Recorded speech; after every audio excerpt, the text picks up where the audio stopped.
Assalamualaikum warahmatullahi wabarakatuh. Selamat berjumpa di channel ini. Semoga saudara semua sehat walafiat, bahagia di dunia, selamat di akhirat kelak. Kesempatan yang ada, mari kita respon. Kita membaca, ihdinas syiratal mustaqim, ihdinas syiratal mustaqim, tunjuki aku ya Allah ke jalanmu yang lurus. Itu kan sebuah permintaan. Ketika kita minta ditunjukkan ke jalan yang lurus, berarti kita sadar bahwa kita sedang berada di jalan yang tidak lurus. Jadi tiap hari orang Islam minta-minta, tunjukkanlah kami jalan yang lurus. Tunjukkanlah kami jalan yang lurus. Ternyata Isa adalah jalan yang lurus, betul?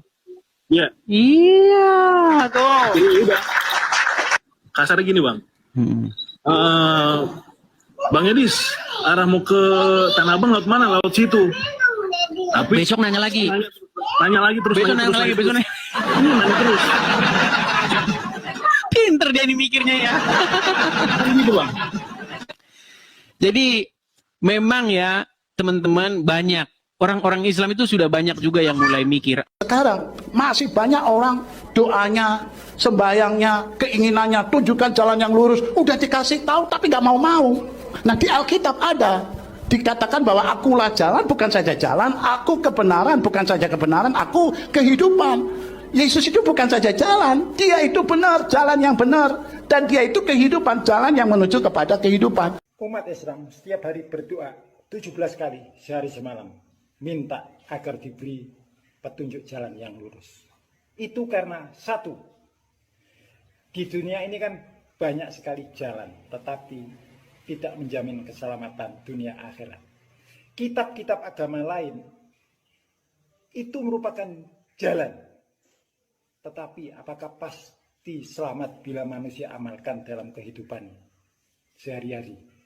Questionable and question mark, bro.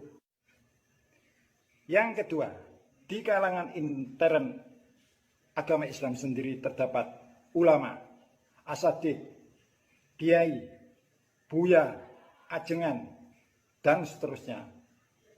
Mereka ini adalah tokoh-tokoh dari kalangan Islam yang fungsi dan tugasnya menyampaikan dakwah tentang Islam agar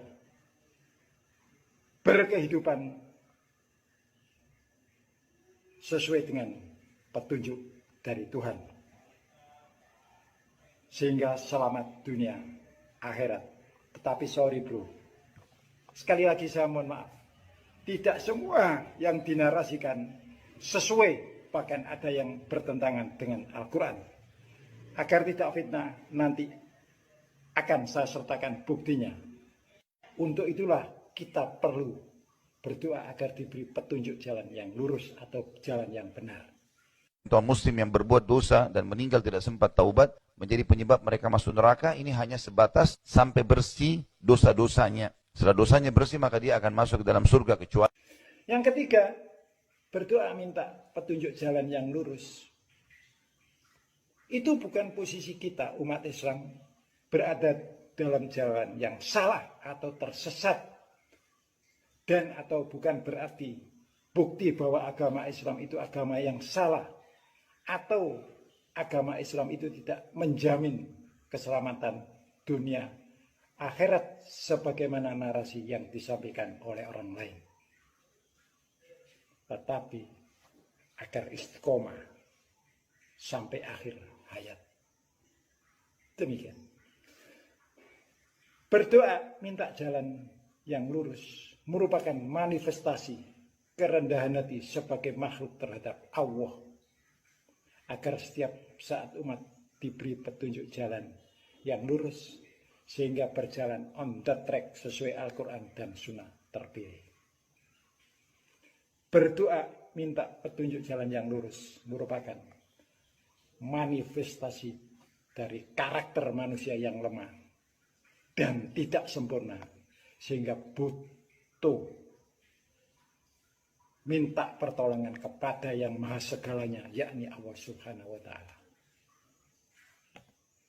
Shiratal mustaqim yang benar ada di Al-Quran, yakni A'udzubillahi minasyaitonirrajim. Bismillahirrahmanirrahim. wa huwa yahdi man yasha ila siratim mustaqim. Dan Allah selalu memberi petunjuk pada orang yang dikehendakinya kepada jalan yang lurus. Begitu, friend. Jadi, Siratal Mustaqim itu petunjuk yang lurus benar adanya di dunia, yakni Al-Quran. Agar kita bisa beribadah atau menyembah kepada Tuhan yang benar. Jadi Siratal Mustaqim yang pertama itu petunjuk. Yang kedua, bahwa Siratal Mustaqim itu adalah menyembah pada Allah yang benar. A'udzubillahi minasyaitonirrajim. Bismillahirrahmanirrahim. Inna wa rabbi wa rabbukum fa'budu hadza siratun mustaqim. Sesungguhnya Allah Tuhanku dan Tuhanmu. Karena itu sembahlah Dia. Inilah jalan yang lurus. Ini juga ada di surat Maryam 36 dan surat Az-Zukhruf 64. Silakan cek. Demikian. Jalan yang lurus adalah menyembah Allah. Agar kita menyembah Allah secara benar, maka kita harus mengikuti petunjuk yang telah Allah turunkan kepada Nabi Muhammad, yakni Al-Quran. A'udzubillahi minasyaitonirrajim. Bismillahirrahmanirrahim. Alhamdulillahilladzi anzala ala abdihil kitaba wa lam yaj'al lahu iwaja. Segala puji bagi Allah yang telah menurunkan kepada hambanya Alkitab, yakni Al-Quran, dan Dia tidak mengadakan kebengkokan di dalamnya. Demikian. Jadi Al-Quran itu tidak bengkok, artinya lurus, benar, on the track. Kalau mau selamat di dunia dan pulang ke kampung akhirat dengan alamat yang benar, ikuti Al-Quran. Jangan ikut petunjuk yang lain. Pasti tersesat kalau ikut yang lain. Dijelaskan di ayat selanjutnya. Bismillahirrahmanirrahim. Qayyiman liyundhira ba'san shadidan min ladun wa yubashshiral mu'minina alladziina ya'maluna sholihati anna lahum ajran hasanah makisina fi abada. Sebagai bimbingan yang lurus untuk memperingatkan siksaan yang sangat pedih di sisi Allah dan memberikan berita gembira pada orang yang beriman yang mengerjakan amal yang soleh bahwa mereka mendapatkan pembalasan yang baik. Mereka kekal di dalamnya. Yohanes 14 ayat 6. Untuk Bani Israel waktu itu, karena Yesus diutus hanya untuk Bani Israel. Yesus adalah jalan, bukan satu-satunya jalan. Untuk Bani Israel waktu itu saja, bukan untuk sekarang, dan bukan untuk dunia. Di mana sebelumnya dilakukan oleh Moses atau Musa. Fungsinya untuk menunjukkan jalan Bani Israel agar selamat sampai kepada Allah Subhanahu wa Ta'ala. Dan Dia sendiri mengatakan bahwa Dia penunjuk jalan kepada Allah, bukan tujuan akhir, karena Yesus adalah utusan Allah yang membawa pesan Allah kepada Bani Israel. Buktinya Matius 15 ayat 24, Matius 10 mulai ayat 5 sampai 8, dan Kisah Para Rasul 16 ayat 6 sampai 7. Silakan cek. Sebagaimana terdapat dalam Yohanes 7 ayat 16 dan 12 ayat 49 bahwa Yesus adalah utusan. Ini buktinya. Jawab Yesus kepada mereka, ajaranku tidak berasal dari diriku sendiri, tetapi dari Dia yang mengutus aku. Sebab aku berkata-kata bukan dari diriku sendiri, tetapi Bapa yang mengutus aku. Dialah yang memerintahkan aku untuk mengatakan apa yang harus kukatakan dan aku sampaikan.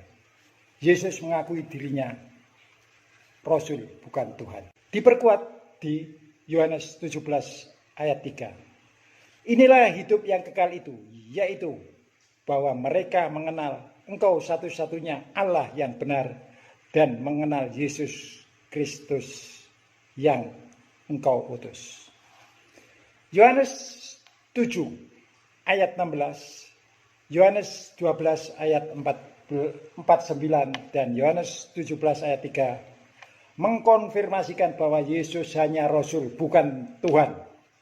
Wassalamualaikum warahmatullahi wabarakatuh.